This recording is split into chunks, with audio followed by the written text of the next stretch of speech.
Hello, lovely viewers. Welcome back to our cozy corner of YouTube called Survive the Shows.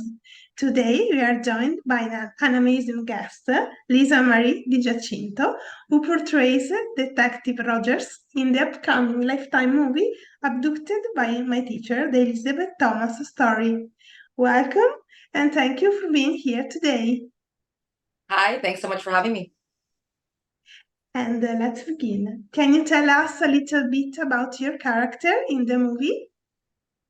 Sure. I'm a Detective Rogers. I'm working on the case with the abduction of Summer's the actress's name, Elizabeth Thomas by her teacher, Tad Cummins. This happened a few years back, based on a true story. And basically, I come in sort of at the beginning because my character is actually investigating their relationship at the very beginning. Because at first we hear from one of the other students that they have, a relationship. They saw them kissing, and there was, stuff going on that isn't suitable for a teacher student relationship. So we start investigating there, and we meet him a couple times, and then we see that he's been lying to us a bit. So we go after them, and then she ends up being missing. I don't want to tell too much of the story, but Yeah.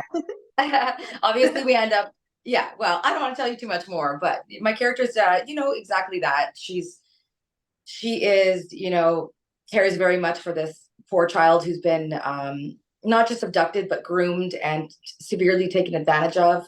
Yeah, it's sad. It's very sad for me to think about because, she was an at-risk child and 15 years old, teenager child, right, basically. And he kind of preyed on her, knowing that she didn't have the support system and a mother figure, and it's just very sad that happens a lot. And then the thing that's very special about this story and that kind of hit my heart was the fact that, I mean, to this day, some people still blame her for this. She's a kid, she wasn't able to make the right decision. She was literally lured by an older man who knew exactly what he was doing. And it's very sad that some people, even that go to their church, which is also very sad, that they wouldn't be able to see, the truth and the reality of the situation instead of just saying she's a Jezebel. But yeah, I think the story is great, and it really hit me because I really believe, in her story, and I believe everybody should know about it because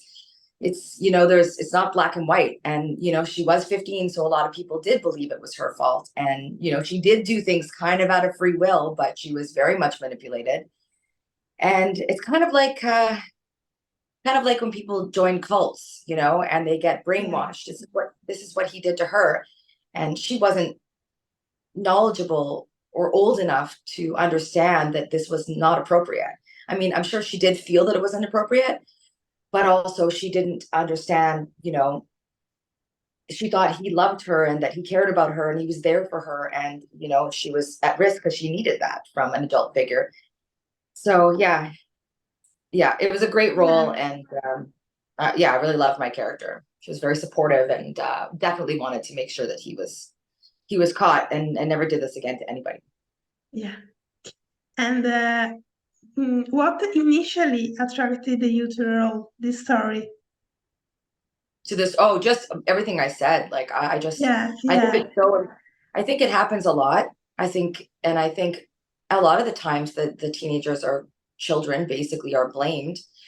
yeah, And I think, they're really being taken advantage of, because you have to understand, when you were 12, 13, 14, 15, you didn't know the world. You didn't know, and especially when she had a lack of, parenting.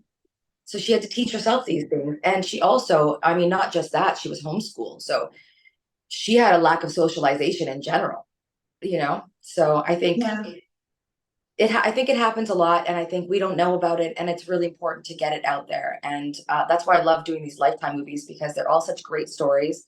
It's not, um, um, it's really just to get the word out, and they're as accurate as possible. I know that they are.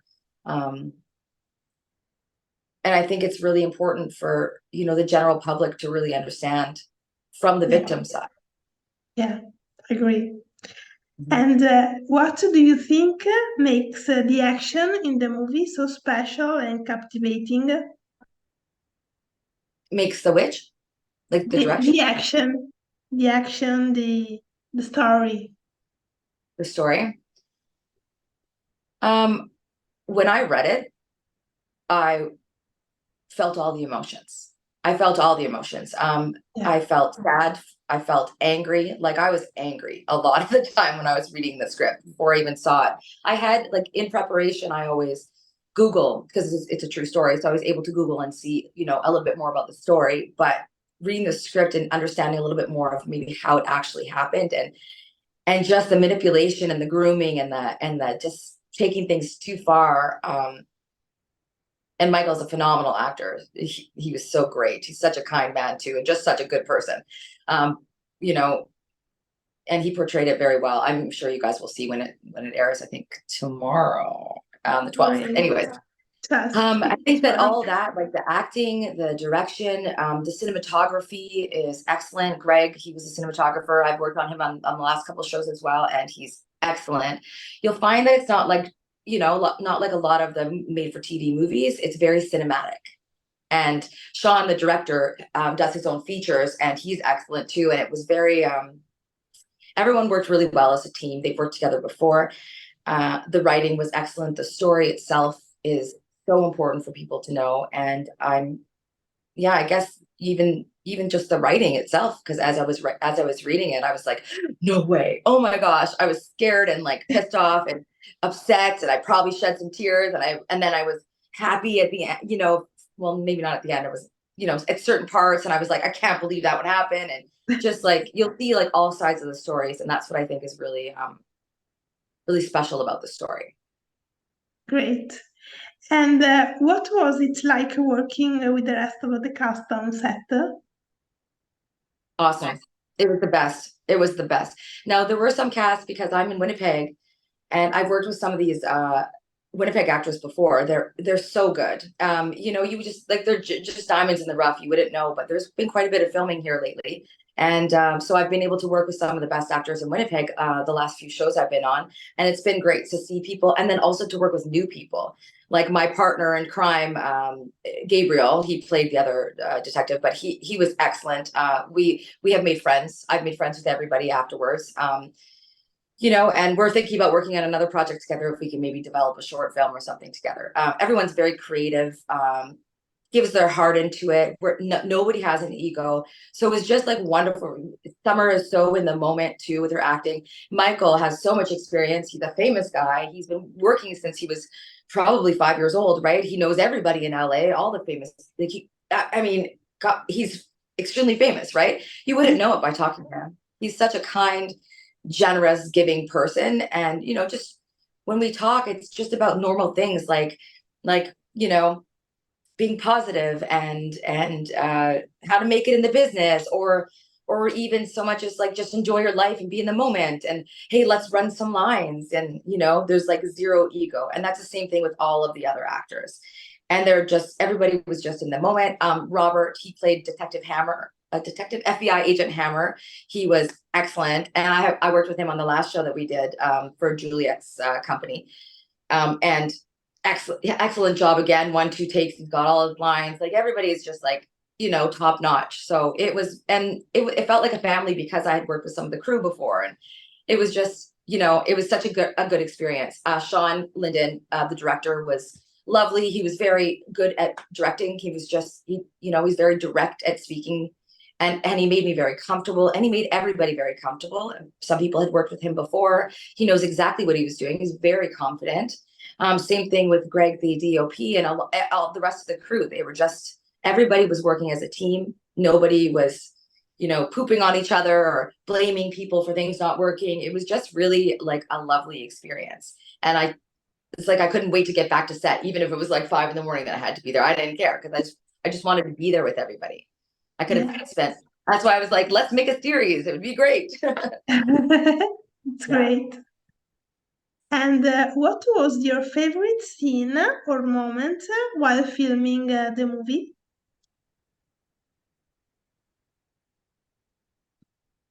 If you can And I think my favorite scene was when we brought uh Summer, who plays Elizabeth, in with her brother into the office. For some reason, and actually that scene and the one with his Tad's wife, both those scenes were my favorite. And I think because they were vulnerable, and I love that stuff. As I was playing a detective, so I couldn't show the vulnerability very much, but like there was special magic happening between the actors, and it just felt really real and good and honest. And so I like that. That felt really good. Yeah, great. And change of subject. What have been some of the most memorable projects you have worked on and throughout your career, and why? So many, like so many. They're for all different reasons. Um, when I first started out, I did an indie short called Dead Walkers. I think it's on iTunes Yeah. for like 9 cents or something. Anyways, it was such a great experience. It was one of the first things I ever did. Like after my acting, after studying acting, one of my first like professional kind of gigs. Everyone was so great. I got to learn like like how people made films basically, and it turned out really well. I mean, the vision was there. It was funny. It was like a zombie western from like the 1920s kind of thing. If you look it up, you'll see it, or maybe I can send you a link. So I loved that because of all the experience I got, and like that really solidified that I really wanted to be an actress. And then I would say moving forward, maybe about when I first moved, so that was in Calgary, Alberta. And then I moved so I acted in Calgary for a few years, and then decided I wanted to like give it a real go and go to Hollywood North in Vancouver. And one of my first bookings in Vancouver was Supernatural. And I loved that show. It was like a huge show, and the guys were like super cute, and I was like, oh, I was so nervous because it's such a big show, and it was already on season 8, and so the guys were famous, and they're obviously so attractive. So I was like, okay, I'm just gonna do my job, make sure it's good. Blah blah. It's kind of a funny scene. You can look at my demo. I think it's on my demo that's on IMDb. It's in that. It's at the end, I think. Anyways, it was a really fun scene, and the director from LA, he was really great and made everybody comfortable, and the guys were so kind and so nice. I think in my experience, the more famous people are, the better they're doing. Usually they're nicer people, and a lot of people get scared and think, oh man, they're going to be snotty or whatever, but they're not. I haven't had many experiences like that at all.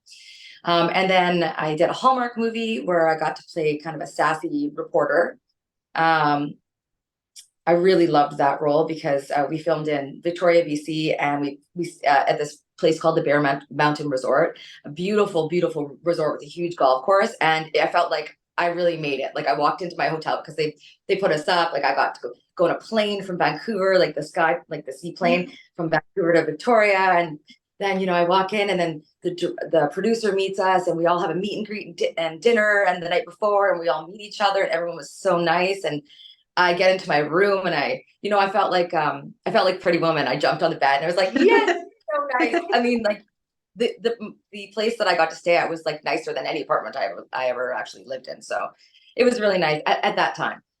So that was one of my most memorable. And I would say, like I said, everything. But then what really helped my career a lot was when I got I have a 4 episodes in DC Legends of Tomorrow, my character of Allie, which I really loved because she's sassy and kind of more, I don't want to say too much about it because if anybody watches it, I don't want you to know where it goes. But anyways, I got to be the love interest of Dominic Purcell, which again, those people, wonderful to work with.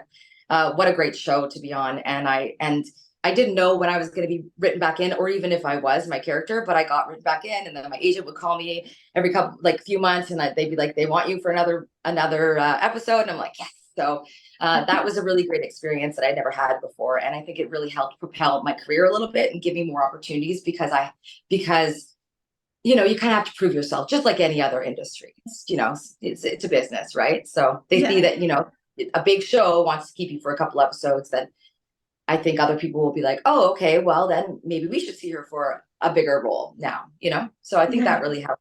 And then also like this role and the one that I did before, the Kara Robinson story was were two really great roles. I'd never done a cop before, detective, cop, whatever. I've never done Yeah. a police person before, and it was a challenge because usually I'm kind of the opposite of that. It was awesome. And I've auditioned for them like when I first started acting a lot, and I don't think I had the gravity enough, like the gravitas as a woman and as an adult yet. But now I'm kind of like into my voice. It's a little bit deeper now, and I'm a little bit more calm and can be a little bit less animated when I speak in a professional setting like that. And so I think now it's like my time to get these great, like deep detective and police cop roles. And I mean, that makes me really excited because there's so many procedural shows like that. So lots of opportunity out there. Yeah, great. And the last question, can you tease us something about your next projects? My next, well, so it's crazy. I don't have anything coming up that I've booked yet, but I've auditioned for this. So I'm like, can I tell you this? I think I can tell you this. There's a TV show called Wild Cards. It's a CBC series, and it's filming in Vancouver, and it's actually based in Vancouver, which is awesome because usually things that are filmed in Canada are actually based in New York or Seattle or whatever, right? Yeah. Yeah. So this one's actually, it's a Canadian show. It's about the Canadian city. It's a procedural. It's a procedural, but also a bit of a comedy. Yeah. So Great. I recently did an episode of Spencer Sisters, and it gives me the same vibe of Spencer Sisters, even though it has nothing to do with family or anything like that. Really, you're gonna love it once you start watching it. So I highly recommend. But I have had 8 auditions. I actually have one to do after this interview for another one for a guest star spot in episode 7. Oh. Yeah, because it's going to be 10 episodes right now that's picked up so far. So I'm hoping I get this one, or maybe a recurring. I don't know. Yeah, it's every single audition I've had, I've just loved. So and the writing is clever and funny. So I'm really hoping to get one of those. So I think it's going to be that, but I don't know. We'll see. Good luck then. Yeah, thank you. There's not a lot going on right now, as you know, in the current climate. So it Yeah. would be nice. It would be nice to, work, especially with fellow Canadians, Yeah, yeah, true. And thank you, Lisa Marie, for joining us today and sharing your experience. Remember that Abducted by my teacher, the Elizabeth Thomas story, will premiere Saturday, August 12th, only on Lifetime.